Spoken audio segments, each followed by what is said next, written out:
할렐루야 하나님이여 라는 그 제목으로 우리 함께 말씀을 나누도록 하겠습니다.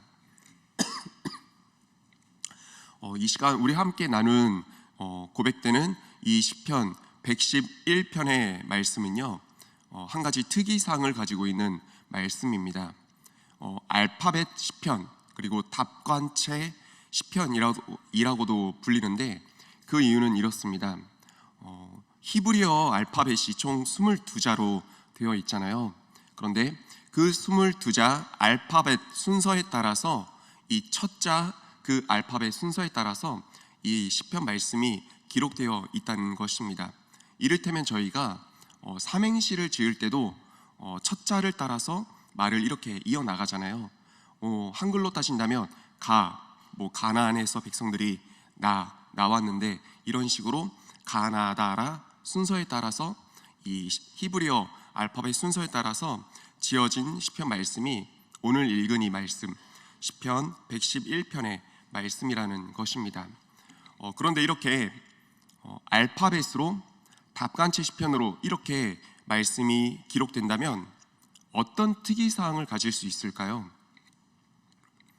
저희의 이 말 가운데서도 생각되는 것처럼 이렇게 알파벳 순서에 따라서 말씀이 기록되면요, 특이사항 그것입니다. 기억이 잘 되고 암송이 잘 된다는 것입니다. 우리 성도님들께서도 어떤 특정한 순서에 따라서 지어진 그 글들을 보면 눈에 한눈에 더 잘 들어올 뿐만 아니라 더 잘 암송되는 그런 경험 해보신 적 있으실 것입니다. 이 시편 111편의 말씀이 그런 목적과 의도를 가지고 쓰여진 이 말씀이라는 것이고요. 그렇기 때문에 이 말씀은 이스라엘의 절기 때 유월절이나 장막절이나 이럴 때 고백되고 선포된 말씀이라는 것입니다. 더 잘 기억되도록 더 잘 사람들에게 이렇게 암송되고 마음에 심겨지도록 하기 위해서 이렇게 답관체로 알파벳 순서에 따라서 기록된 말씀이 오늘 시편 111편의 말씀이라는 것입니다. 당시에 하나님께서 영감 주심으로 이 말씀을 쓰게 하셨고 기억되길 원하는 그런 목적과 의도를 가지고 쓰여졌다면, 당시 이스라엘 백성들로 하여금 암송하고 기억하도록 했다면 오늘날 이 말씀을 읽고 있는 우리들도 어떤 마음과 어떻게 하면 좋을까요? 각자가 처한 상황과 환경에 따라 아마 마음에 품고 있는 여러 가지 말씀들이 있으실 것입니다. 그런데 내가 처한 상황, 환경을 벗어나서 하나님께서 그런 목적과 의도로 기억되길 원하고 암송되길 원하는 그런 목적을 가지고 이 말씀을 주셨다면 오늘날 우리들도 이 말씀을 암송하고 마음에 새기는 것이 더 좋지 않을까, 우리 말씀 앞에 선 성도님들과 함께 생각을 해보길 원합니다. 우리 성도님들 궁금하지 않으십니까? 이 말씀이 어떤 내용을 담고 있길래 하나님께서 이 말씀이 기록되도록 이렇게 알파벳 순서에 따라서 기록을 하셨는지, 그래서 이 시간에 두 가지 포인트를 두고 이 말씀을 좀 나누길 원합니다. 이 시편 말씀 가운데 어떤 기억되길 원하는, 암송되길 원하는 그 말씀이 담겨 있는지, 절절마다 주시는 은혜가 크지만 이 시간에는 두 가지 큰 포인트를 잡고 우리 성도님들과 함께 말씀을 나누는 이 시간 갖도록 하겠습니다. 오늘 첫 번째 기억될 그 포인트는 1절 말씀 가운데 나와 있습니다. 1절의 말씀을 우리 다 같이 한번 읽어보도록 하겠습니다. 함께 읽어보겠습니다. 할렐루야, 내가 정직한 자들의 모임과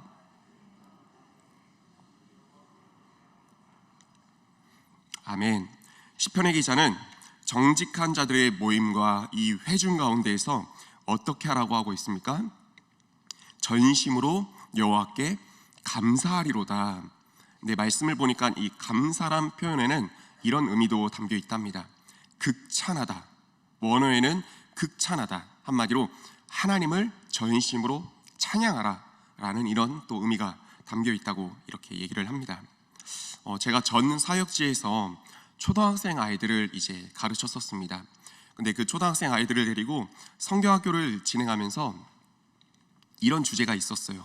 전심과 반심. 아이들과 함께 이 전심과 반심에 대해서 이 주제를 가지고 성경학교를 진행한 적이 있었었는데, 전심은 이 단어 그대로 그렇습니다. 우리의 이 마음, 전심이란 단어 또한 원어에서 보면 심장을 의미하는데, 심장은 우리 삶 가운데 우리 생명에 없어서는 안 되는 가장 필요한 우리 신체 기관 중에 하나죠. 한마디로 그 중요한 심장, 이 전심, 온 마음을 가지고 하나님을 찬양하라, 하나님께 중심을 내어 드려라. 그런 이제 전심이란 단어는 단어 그대로 하나님께 온전함을 내어 드리는 것이고, 그렇다면 반심은 무엇이죠? 이 반심 또한 반으로 나눠진 마음을 의미합니다. 반은 세상에 걸터 있고, 또 반은 어디에 있고요? 하나님께 있고요. 그러니까 상황과 환경에 따라서 더 좋은 것을 택하는 그 마음이 이 반심이라는 것입니다. 하나님을 떠나서 살 수는 없을 것 같은데, 그런데 세상을 돌아보았을 때 세상에 너무나 달콤하고 유익한 것들이 있으니까 두 달이 걸쳐서 경쟁하는 것입니다. 하나님이 더 좋을 때는 하나님을 택하지만, 그렇지만 세상이 더 달콤함과 즐거움을 안겨줄 때는 또 세상에 한 발 걸쳐 있는 세상 쪽으로 나가고, 이 마음이 반심이라는 것이죠. 대표적인 인물이 솔로몬이지 않을까 생각이 듭니다. 솔로몬 말년에는 전도서를 통해 고백했던 것처럼 모든 것이 경험하고 나니까 헛되고 헛되다라고 이렇게 표현하지 않았습니까? 그런데 그 말년에는 뭐라고 고백하죠? 하나님을 경외하는 것, 하나님을 전심으로 나아가는, 하나님께 전심을 드리는 것이 옳다고 이렇게 고백을 하지만, 그의 젊은 시절에는 어땠습니까? 명확한 반심의 마음이었죠. 일단은 경험은 했기 때문에, 또 이스라엘의 두 번째, 이제 세 번째 왕으로서 하나님을 떠나서 살아갈 수는 없지만, 그런데 그 왕의 자리에 있으면서 자기의 주변에 있는 세상의 것들을 보니까 이것을 포기할 수가 없고 떠날 수가 없는 것입니다. 이스라엘 왕으로서 하나님께 한 마음, 반 마음은 걸쳐 있지만 또 반 마음, 한 다리는 어디에? 세상에 걸쳐져 있었던 그 마음, 그 사람이, 이 반심의 마음을 가졌던 사람이 솔로몬이었던 것을 저희는 성경을 통해 알 수가 있습니다. 그런데 이 솔로몬의 모습을 보면서, 오늘 또 말씀을 보면서 누구의 모습을 또 돌아봐야 됩니까? 오늘날 저와 우리 성도님들, 우리들 자신의 모습을 점검하고 돌아봐야 될 것입니다. 우리들도 이 솔로몬의 젊은 시절처럼 하나님께 반, 세상의 반, 그렇게 반반 걸쳐 있는 반심의 신앙인지, 아니면 솔로몬의 아버지이자 믿음의 조상이라 얘기하는 다윗처럼 하나님께 전심을 올려드리는, 이 심장 전부를, 내 소중한 것 모두를 하나님께 올려드리는 전심의 신앙생활을 하고 있는 우리들인지 한번 돌아보고 생각해보는 이 시간 되었으면 좋겠습니다. 그런데 1절에서 이 보다 저희가 함께 주목하기를 원하는 부분은 다른 부분에 좀 있습니다. 단어에서 보면 모임과 회중이란 단어가 나오는데요, 이 두 단어에 저희가 조금 더 집중을 해보았으면 좋겠습니다. 제가 오늘 이 본문을 가지고 공부를 했을 때 원어를 통해서 이렇게 말씀을 해주시는 것을 들었습니다. 번역된, 오늘 우리가 읽은 이 번역된 성경을 보면 모임과 회중, 이 번역된 말 자체에는 큰 차이가 없어 보입니다. 그런데 원어 성경을 통해 이렇게 비교를 하다 보면 구분을 한다면 적은 소수의 모임과 다수의 모임, 그러니까 모임과 회중이란 그 단어에 담겨있는 그 구분점이 좀 이렇다는 것입니다. 적은 소수의 모임, 다수의 모임, 다른 말로 얘기하면 소그룹과 대그룹, 이렇게 좀 구분해서 이 의미를 받아들일 수 있을 것입니다. 교회를 이루는 두 날개가 뭐라고 이렇게 얘기를 합니까? 소그룹과 대그룹, 이렇게 얘기를 하죠. 그런데 사실 지금 이 순간에도 우리 은평교회는요, 그리고 우리 성도님들께서는요, 회중 가운데에서, 그러니까 대그룹 모임 가운데서는 너무나 하나님을 잘 예배하며 감사하고 찬양드리는 그 삶을 살아가고 있습니다. 지금 이 시간에 새벽 제단을 쌓는 이것도 우리가 회중, 대그룹이라 얘기할 수 있을 것이고, 그리고 오늘, 어제까지도 우리 성령 수양회를 준비하고 기대하는 마음을 담아서 우리 성도님들 나오셔서 특송하시고 찬양하는 그 시간들 갖지 않았습니까? 근데 다 같이 또 찬양하는 그 시간에 나쁘끄럽거나 어려움은 없으셨을 것입니다. 왜냐하면 다 같이 모여서 다 그 하나님을 향해 찬양하는 그 시간이었으니까요. 그러니까 대그룹의 예배, 대그룹의 그 모임 가운데서는 하나님을 찬양하고 예배하는 것이 사실상 어려운 것은 아닙니다. 우리 성도님들도 경험하신 성도님들도 계시겠지만 은혜의 동산 성령 수양에 올라가면 다 같이 어떻게 하죠? 정말 다 같이 뛰며 찬양합니다. 그리고 소리내어 기도합니다. 근데 그렇게 찬양하고 그렇게 기도하는 그 시간들 다 같이 있기 때문에 사실상 어렵지는 않은 것을 저희는 경험할 수가 있습니다. 그런데 저희가 소그룹을 생각해 보았을 때 대그룹에서 우리가 하나님을 찬양하고 예배하는 것보다는 사실상 조금 더 어려운 것을 저희는 알 수가 있습니다. 소그룹 모임이란다면 어떤 모임이 있습니까? 각 남녀 전도의 그 모임들이 있을 것이고요, 구역 모임들이 있을 것입니다. 그런데 이 소그룹을 우리가 조금 더 확장시켜서 한번 생각을 해봤으면 좋겠습니다. 삶의 자리에서의 그 소그룹이요, 작게는 우리 성도님들의 가정이 될 수 있을 것입니다. 그리고 각 가정, 그리고 가게, 직장 안에서의 그런 모임들이 소그룹이라 얘기할 수 있을 것이고요, 그리고 친구들과의 그 모임들이 소그룹이라 얘기할 수 있을 것입니다. 그러니까 이 소그룹 안에서의 우리 성도님들의 그 신앙의 모습들, 그리고 그 안에서 하나님을 높이는 나의 모습은 어떠한지 이 시간이 말씀 앞에서 점검하는 시간이 되었으면 좋겠습니다. 교회 안에서는 대그룹이라 칭하는 이 회중 가운데서는 좋은 크리스찬이고 참 본이 되는 그런 사람의 모습이지만 교회 문턱을 벗어나서 각 가정으로 돌아가면, 그리고 직장과 사업의 그 공동체로 돌아가면, 친구들의 모임으로 돌아가면 나는 어떤 사람으로 사람들에게 비춰지고 보여지고 있는지, 교회에서는 볼 수 없는 그 모습들을 가족들과 주변인들에게 보여지고 있는 것은 아닌지 한번 생각해 보았으면 좋겠습니다. 그래서 오히려 내가 교회를 다닌다는 그 사실이 도리어 내가 속한 그 공동체 안에서 그 공동체 구성원들을 놀라게 하고 있는 것은 아닌지 한번 생각을 해봤으면 좋겠습니다. 먼저 축복하며 선포하는 것은 우리 성도님들 어디에서나 어떤 모임에서나 감춰지고 가려진 크리스찬이 아니라 드러나고 인정된 그런 크리스찬의 아름다운 모습들, 신앙의 참 모습들 다 되시기를 소망하며 축복합니다. 제가 어느 날 듣게 된 한 표현이 있습니다. 이 표현을 딱 듣고 나서부터는 마음에 콕 새겨져서 어디에서나, 특별히 제가 담당하고 있는 우리 중등부 아이들을 위해서 기도해 줄 때 늘 이 표현에 따라서 기도해 주는 이제 그 표현이 있습니다. 유대인들이 자녀가 태어났을 때 자녀에게 해주는 축복 기도 문이라고도 하는데요, 이 말입니다. 아이야, 너가 태어날 때 세상보다 떠날 때 세상이 아름답기를 원한다. 한 번 더 들려드립니다. 아이야, 너가 태어날 때 세상보다 떠날 때 세상이 아름답기를 원한다. 누구로 인해서요?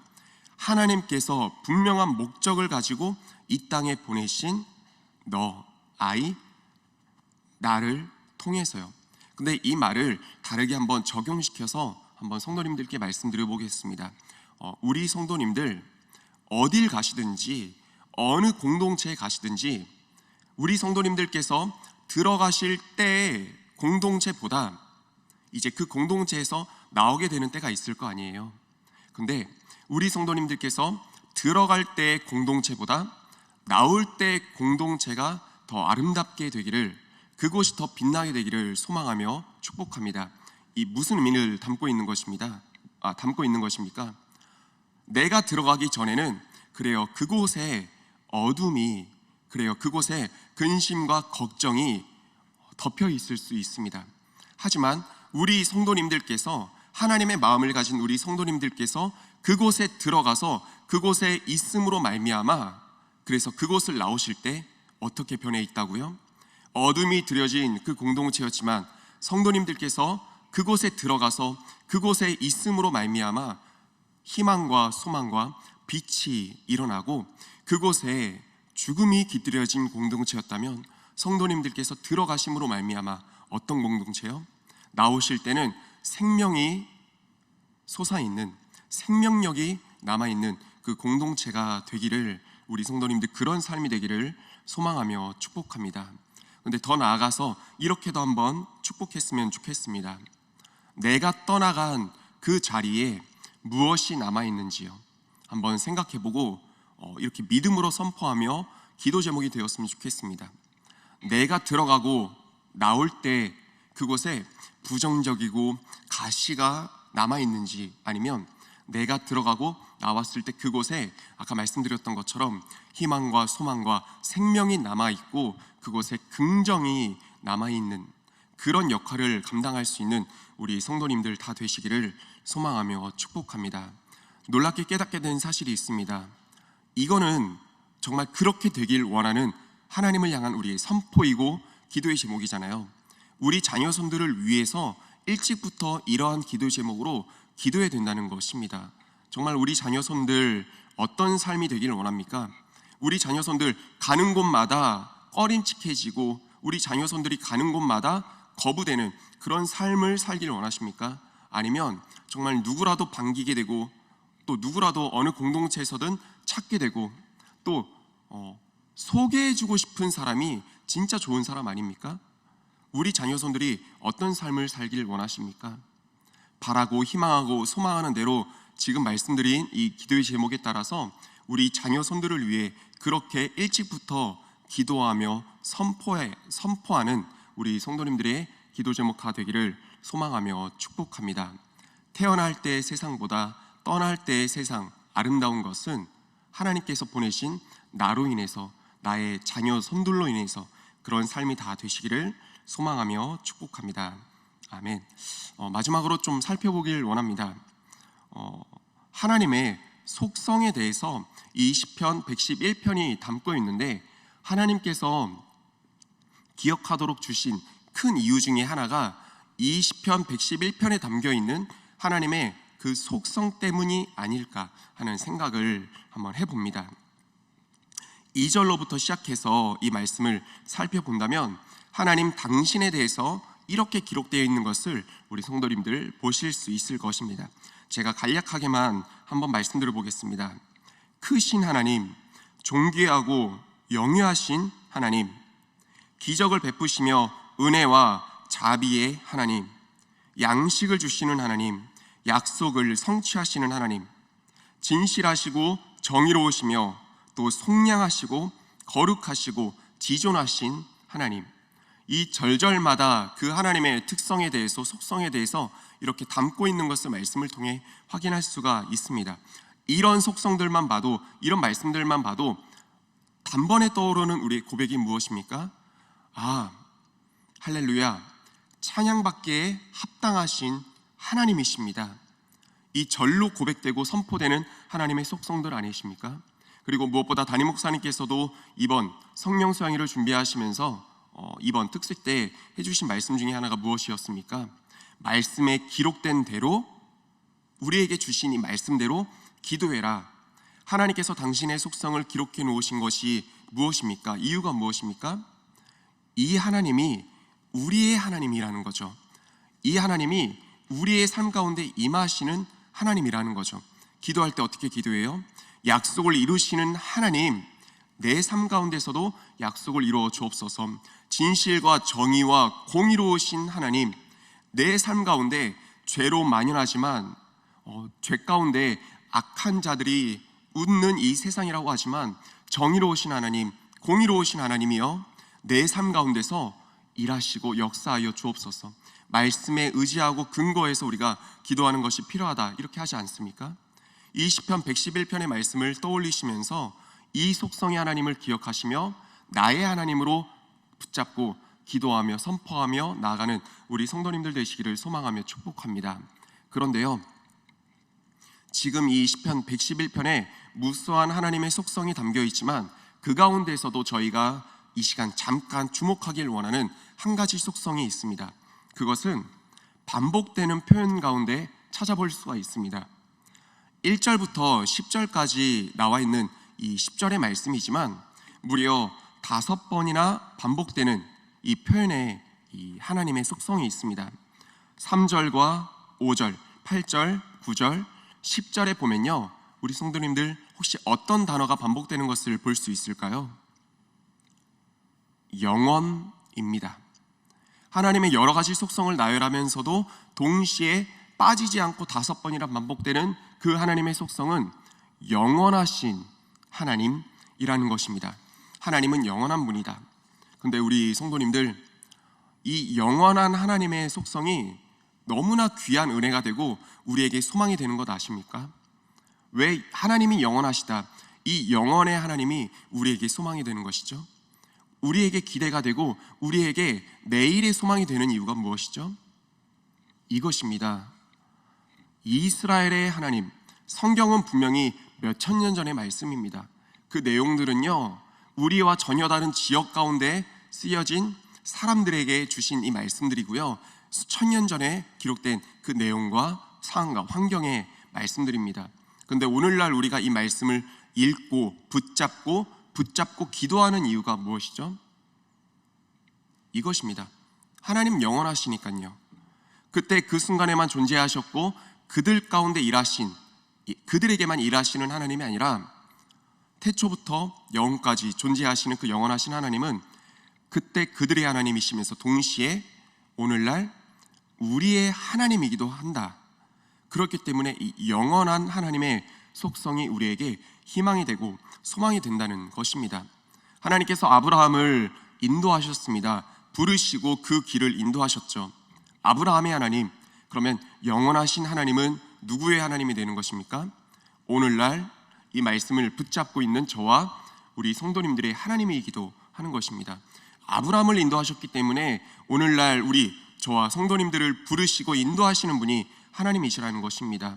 이스라엘 백성들을 그 노예 생활 삶 가운데서 출애굽, 탈출시키셨습니다. 그런데 그 하나님이 오늘날 우리의 하나님이십니다. 죄의 속박으로부터 얼미어 있는 우리를 어둠과 이 죄악과 가난과 저주 가운데 있는 우리를 속량시키시고 우리를 속박에서 건지시는 분이 누구라고요? 그때 출애굽시켰던 그 하나님이 오늘 우리의 하나님이라는 것입니다. 영원하신 하나님이죠. 이스라엘의 하나님이시죠. 그러니까 우리 은평교회의 하나님이시고요, 저와 오늘 성도님들의 하나님이신 줄 믿습니다. 하나님의 속성을 기억하시며 기도하십시오.